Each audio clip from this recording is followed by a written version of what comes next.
안녕하세요. 1월 24일 화요일 날마다 죽게로 큐티 가이드 시작하겠습니다.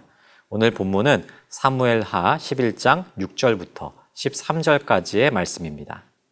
오늘 본문은 죄를 은폐하려는 다윗의 이중성을 폭로하고 혹 우리도 이러한 모습으로 살아가고 있지는 않은지 돌이켜보게 하는 말씀입니다.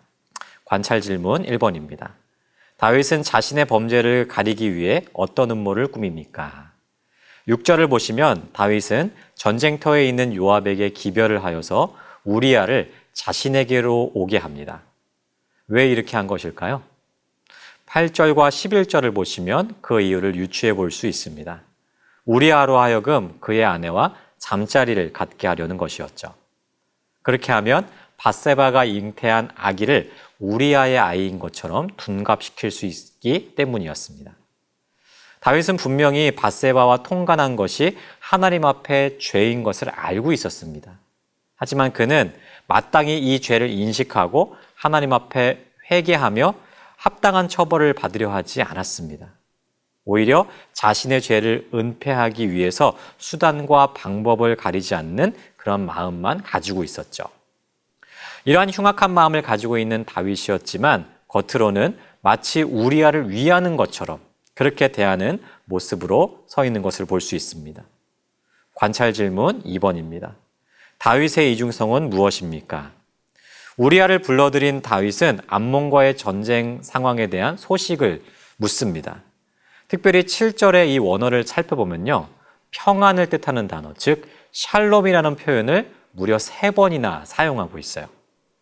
즉 다윗은 전쟁하고 있는 군사들의 안위에 큰 관심이 있어서 우리야를 불러들인 것처럼 이야기를 하고 있는 것입니다. 자기 죄를 감추기 위해서 우리야를 불러들였으면서도 마치 자기 나라와 또한 자기 군사의 안위를 걱정하는 좋은 왕처럼 보이기 위해서 둘러대고 있는 것이죠. 여러분, 이러한 다윗의 모습을 보시면서 어떤 생각이 드십니까? 그 이중성이 참 구차하고 가증스러우시지 않으세요? 그런데 문제는 다윗의 가증스러운 이중성이 여기에서 멈추지 않는다는 것이에요. 우리야를 불러들인 다윗은 마치 그를 위하는 듯 집에 들어가서 쉬라고 권면합니다. 그런데 여기서 문제가 발생하죠. 우리야가 집에 들어가지 않고 부하들과 함께 성문에서 잠을 잔 것이에요.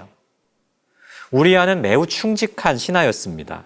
그는 전쟁터에서 자신의 동료들이 얼마나 큰 어려움을 겪고 있는지, 얼마나 고생하고 있는지 잘 알고 있었습니다. 또한 전쟁에 나선 군사는 하나님 앞에 정결해야 된다라고 생각해서 그때 당시에 사람들은 성적인 행위를 삼갔습니다. 즉 우리야의 마음에는 오직 하나님과 이스라엘, 그리고 자신의 왕을 향한 충성과 헌신의 마음만 있었다는 것이죠. 관찰 질문 3번입니다.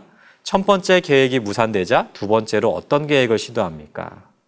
이렇게 자신의 첫 계획이 실패로 돌아가자 다윗은 여기서 멈추지 않고 더 적극적인 방법을 선택합니다. 우리야를 궁중으로 불러들여서 먹고 마시며 취하도록 한 것이에요. 그가 술에 취하면 본능적으로 집에 들어가서 아내와 잠자리를 갖게 될 것이라는 생각 때문이었습니다.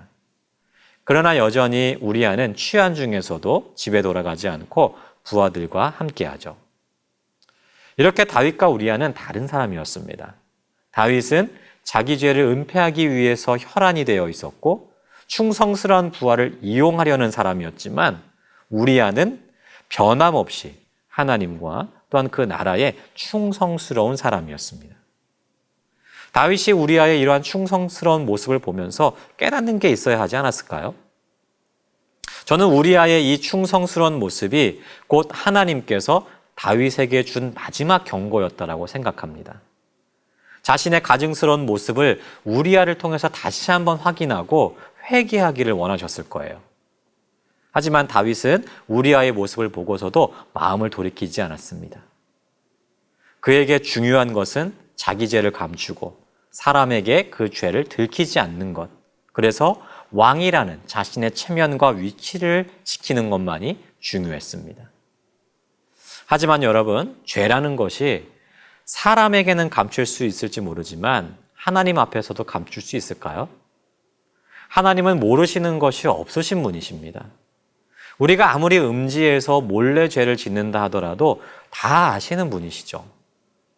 그럼에도 우리는 사람에게만 들키지 않으면 된다라고 하는 안일한 마음으로 이 죄를 대할 때가 있는 것 같습니다. 다윗이 죄를 숨기기에 급급했던 것처럼 우리에게도 혹 이러한 모습이 있지는 않나요? 죄를 짓는 것보다 그 잘못을 은폐하려는 것이 더 나쁩니다. 이는 결국 이중적인 모습으로 인해서 사람뿐만 아니라 하나님께도 범죄하는 일이기 때문이에요. 그렇기 때문에 죄에 대한 우리의 태도는 항상 정직이어야만 합니다. 우리가 연약하기 때문에 언제든지 죄를 지을 수 있습니다. 그것을 부정하는 것이 아닙니다. 하지만 우리 안에 계신 성령께서 우리에게 우리가 지은 죄를 깨닫게 하신다면 우리는 그 죄를 마땅히 고백하고 용서를 구해야 하는 것이죠. 그리고 그에 합당한 처벌을 받는 것이 하나님께서 원하시는 길입니다. 죄를 감추려다 보면 더 큰 수렁에 빠질 수 있습니다.